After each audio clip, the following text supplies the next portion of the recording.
Olá, seja bem-vindo! Este é o podcast do Caleidoscópio, um projeto que vai mudar a sua experiência com o estudo bíblico. A igreja em Tiatira. A 64 quilômetros ao leste da cidade de Pérgamo, localiza-se a cidade onde João direciona a sua próxima carta no capítulo 2 de Apocalipse. A cidade de Tiatira, em comparação às outras 6 cidades onde estavam localizadas as 6 igrejas descritas por João, é uma metrópole com bem menos expressão. A menor e menos importante cidade não tinha relevância política, cultural ou nem econômica.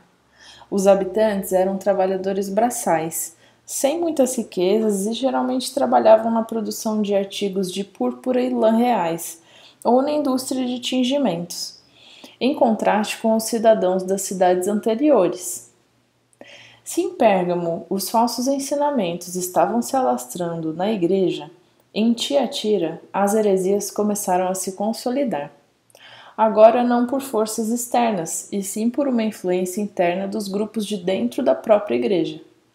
Historicamente, só há um período na história da igreja cristã onde podemos comparar com a igreja em Tiatira, onde a ameaça para a igreja não veio de fora, mas de dentro. A Idade das Trevas, ou a Era Medieval, de 590 a 1517 d.C., onde a tradição substituiu arbitrariamente a Bíblia e o sacerdócio humano substituiu o sacerdócio divino. Enquanto em Pérgamo o símbolo da influência pagã eram os Balamitas e os Nicolaitas, na igreja em Tiatira, a heresia e o paganismo eram retratados como uma mulher, que se dizia profetisa e se chamava Jezabel. Na Bíblia, especialmente no Antigo Testamento, Jezabel aparece como uma rainha, mulher de Acabe, rei de Israel. Ela levou, através de sua influência pagã, todo o povo, incluindo o próprio rei, a adorar ao deus Baal.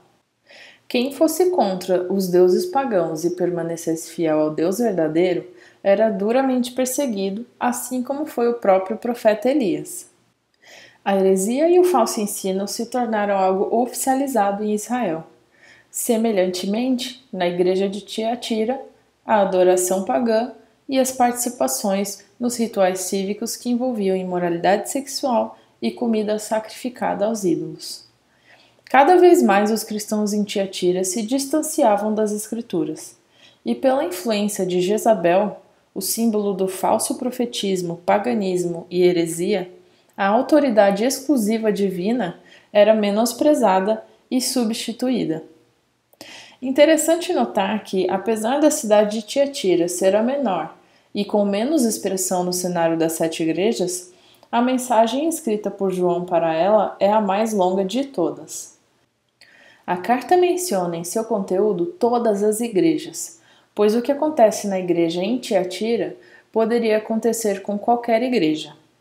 As 7 igrejas podiam não estar numa mesma situação, mas tinham muitas semelhanças.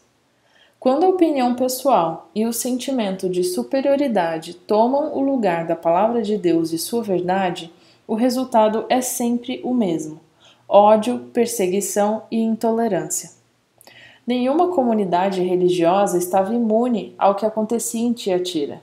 Devemos, contudo, notar que Deus não direciona sua ira contra indivíduos específicos, mas contra instituições e sistemas que vão contra o evangelho pregado por Cristo.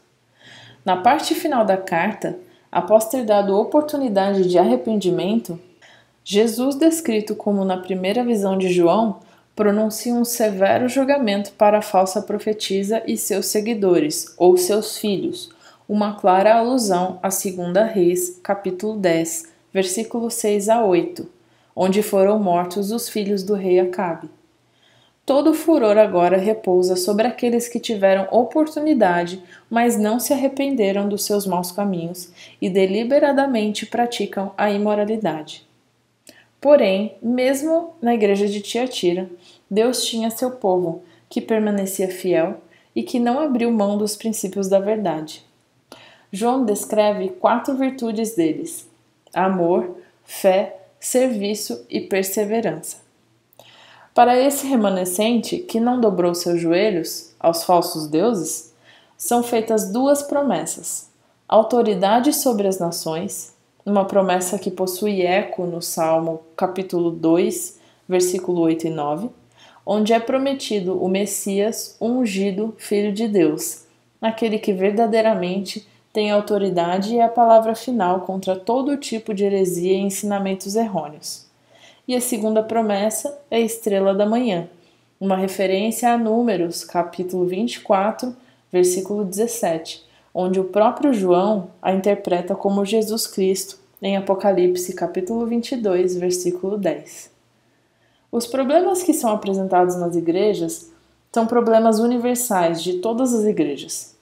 As soluções apresentadas são também soluções universais.